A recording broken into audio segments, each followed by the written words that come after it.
بسم اللہ الرحمن الرحیم۔ عورتیں گھر پر نماز تراویح کیسے پڑھیں؟ تراویح کی نماز پڑھنے کا کیا طریقہ ہے؟ نیت کیسے کریں گے؟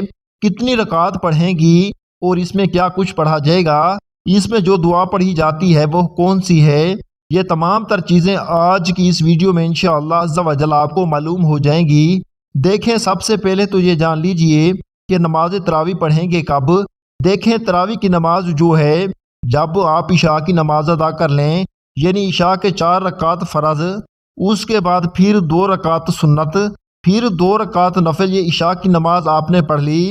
اب اس کے بعد پھر آپ نماز تراویح پڑھیں گے، وتر نہیں پڑھیں گے، پہلے نماز تراویح پڑھیں گے، وتر آخر میں پڑھی جائیں گی۔ یعنی سب سے پہلے 4 رکعت فرض پڑھیں گی، اس کے بعد پھر 2 رکعت سنت، پھر 2 نفل، اس کے بعد پھر 20 رکعت نماز تراویح، اس کے بعد پھر وتر پڑھیں گے، 20 رکعت تراویح پڑھیں گے۔ سب سے پہلے نیت کریں گی۔ نیت کرنے کا کیا طریقہ ہے؟ دیکھیں، نیت اصل دل کا پختہ ارادہ ہے۔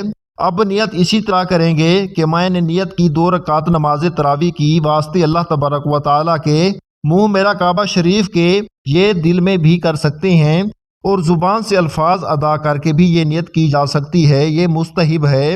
اس کے بعد نیت ایک ساتھ بھی کر سکتے ہیں، 20 رکعت کی ایک ساتھ کر لیں، یہ بھی کوئی حرج والی بات نہیں ہے۔ یعنی سب سے پہلے نیت کریں کہ میں نے نیت کی 20 رکعت نماز تراویح کی واسطے اللہ تبارک و تعالیٰ کے، منہ میرا کعبہ شریف کے، تو یہ نیت ایک ساتھ ہوگی۔ اب 2 رکعت کر کے آپ پڑھتے رہیں گے۔ ہر 2 رکعت کے بعد آپ کو نیت کرنے کی ضرورت بالکل نہیں ہے۔ نیت کرنے کے بعد تکبیر تحریمہ کہہ کر ہاتھ باندھ لیں گے۔ سب سے پہلے ثنا پڑھیں گے، سبحانک اللہم و بحمدک و تبارک اسمک و تعالی جدک و لا الہ غیرک۔ مکمل ثنا پڑھنے کے بعد پھر اعوذ باللہ من الشیطان الرجیم، بسم اللہ الرحمن الرحیم، پھر سورۃ فاتحہ پڑھیں گے۔ پھر جو بھی آپ کو صورتیں یاد ہیں، مان لو آپ کو 10 صورتیں یاد ہیں، 20 یاد ہیں، ان کو ترتیب کے ساتھ تلاوت کریں گے۔ یعنی ہر رکعت میں ایک سورت پڑھتے جائیں گے، یا پھر ایک ساتھ 20 صورتیں پڑھ لیں۔ اس کے بعد پھر دوسری رکعت میں جتنی صورتیں یاد ہیں وہ پڑھ لیں۔ اسی طرح بھی آپ کر سکتے ہیں۔ اسی طرح آپ کا قیام جو ہے زیادہ لمبا ہو جائے گا، یہ زیادہ بہتر ہے۔ باقی یہ ہے کہ اگر ایک صورت بھی آپ کو آتی ہے تو تب بھی آپ نماز تراویح ادا کریں گے۔ یعنی مان لو آپ کو سورۃ کوثر یا سورۃ اخلاص، قل هو اللہ احد یہ یاد ہے، تو ہر رکعت میں سورۃ فاتحہ کے بعد یہی سورت پڑھتے رہیں، لیکن نماز تراویح آپ نے پڑھنی ہے۔ سورت ملانے کے بعد رکوع کریں گے، رکوع سے کھڑے ہوں گے، پھر سجدے کریں گے دونوں، پھر ایک رکعت کمپلیٹ ہو جائے گی۔ دوسری رکعت میں کھڑے ہوں گے، سب سے پہلے بسم اللہ، سورت فاتحہ، پھر کوئی سورت ملائیں گے۔ رکوع اور سجود جسی طرح 2 رکعت ادا کی جاتی ہیں، اسی طریقے سے ہم 2 رکعت کر کے 20 رکعت ادا کریں گے۔ اور اس میں ایک چیز 2 رکعت ادا کریں گے، پھر 2 رکعت ادا کریں گے۔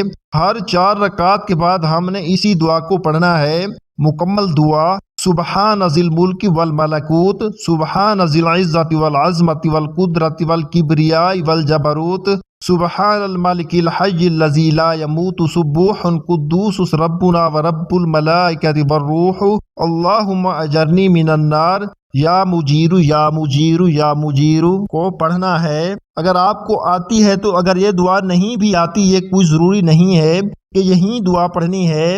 اس کے علاوہ بھی آپ یوں سمجھ لیں کہ سبحان اللہ پڑھتے رہیں کچھ دیر، یا پھر الحمدللہ، درود، کلمہ شریف، جو بھی آپ کو دعائیں آتی ہیں، جو بھی ذکر و اذکار کرتے ہیں آپ کر سکتی ہیں، ٹھیک ہے۔ یعنی 4 رکعت کے بعد کچھ دیر آپ نے بیٹھنا ہے، سٹے کرنا ہے۔ ہر 4 رکعت کے بعد چاہے اس میں کچھ پڑھیں یا نہ پڑھیں، اگر پڑھیں گے تو اجر و ثواب ہے، نہیں پڑھیں گے تو کوئی گناہ نہیں ہے، خاموش بھی بیٹھ سکتے ہیں۔ اس کے بعد پھر 4 رکعت 2 رکعت کر کے اسی طریقے سے 20 رکعت کمپلیٹ کریں گی۔ ہر 4 رکعت کے بعد سٹے کریں گی اور 2 رکعت کر کے 20 رکعت کمپلیٹ کریں گی۔ 20 رکعت جب اسی طرح آپ پڑھ لیں، اس کے بعد پھر وتر کی نماز ادا کریں گی۔ نماز وتر پڑھنے کے بعد پھر نوافل پڑھنا چاہیے تو پڑھ سکتے ہیں۔ تو یہ نماز تراویح ادا کرنے کا بالکل آسان طریقہ، سمپل طریقہ میں نے آپ لوگوں کے سامنے شیئر کیا ہے۔ مجھے امید ہے میری تمام بہنوں کو میری باتیں سمجھ آ گئی ہوں گی، اور یہ خواتین ضرور پڑھیں۔ میری گزارش ہے کیونکہ یہ سنت مؤکدہ ہے، اللہ رب العالمین ہم سب کو عمل کرنے کی توفیق عطا فرمائے۔ اگر آپ کو کوئی سوال ہے تو کمنٹ کر سکتے ہیں۔ اگر ویڈیو پسند آئے تو لائک کر دیجئے گا، چینل پر پہلی مرتبہ آئیں تو سبسکرائب کر دیجئے گا، دوستوں کے ساتھ یہ ویڈیو ضرور شیئر کیجئے گا۔ السلام علیکم ورحمۃ اللہ وبرکاتہ۔